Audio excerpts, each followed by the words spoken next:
Kemudian mengenai isu kedua terkait lapor-melapor, ini juga menjadi pertanyaan kepada kami, khususnya di Puspenkom. Ya, saya jelaskan sekarang di sini bahwa adanya proses pelelangan ya, terkait dengan aset PT GBU setelah adanya putusan pengadilan Mahkamah Agung di 24 Agustus 2021 itu seluruhnya diserahkan kepada PPA.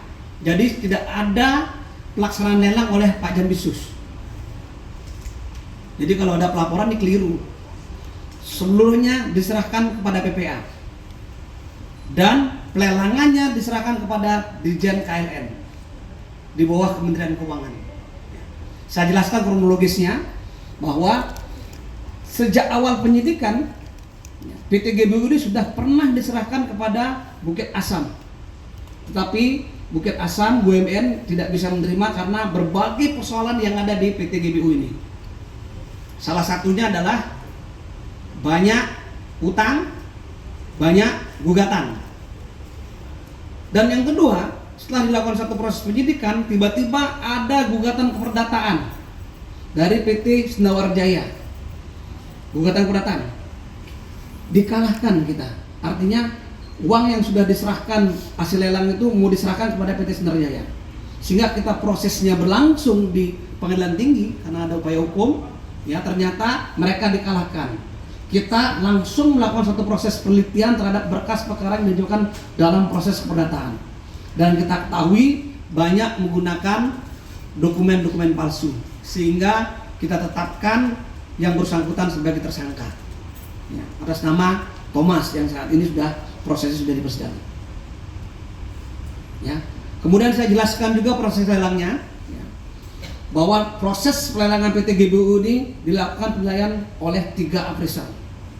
Pertama yaitu terkait dengan aset atau bangunan alat berat yang melekat di PT GBU dengan nilai kurang lebih 9 miliar.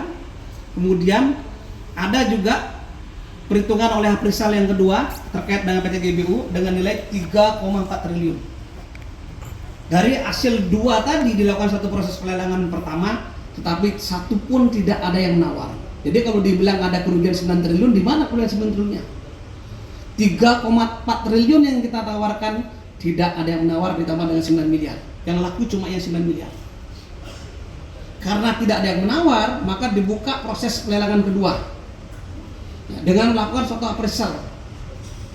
Yang kedua, ternyata nilainya mengalami fluktuasi karena nilai sahamnya dipengaruhi oleh harga batubara pada saat itu, sehingga kita memperoleh nilai 1,9 triliun. Itu pun kita lakukan satu pelelangan dengan jaminan. Kenapa ada dengan jaminan? Karena di dalam PT GBU itu ada piutang, ada utang dari perusahaan lain kurang lebih 1 juta US dollar. Kalau dihitung pada saat itu kurang lebih 1,1 triliun ya. Karena satu orang yang menawar, maka kita tetapkan sebagai pemenang. Kenapa ini cepat kita lakukan satu proses pelelangan? Perlu Bapak Ibu ketahui, teman-teman media ketahui ya. Karena ini untuk segera dimasukkan ke kas negara untuk membayar para pemegang polis dan premi. Nah, begitu proses pelelangan selesai, semua uang kita serahkan ke Kementerian Keuangan untuk dalam rangka tadi proses pembayaran kepada pemegang polis dan premi yang lagi sedang berjalan.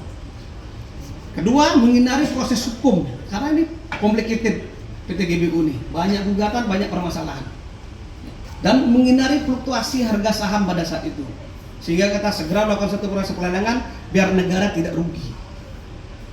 Tapi nggak apa-apa, kita berterima kasih kepada teman-teman yang melaporkan, sehingga menjadi bahan koreksi bagi kami ketika ada ditemukan satu kesalahan. Ya, saya kira itu ya 2 hal yang kita sampaikan pada siang hari ini.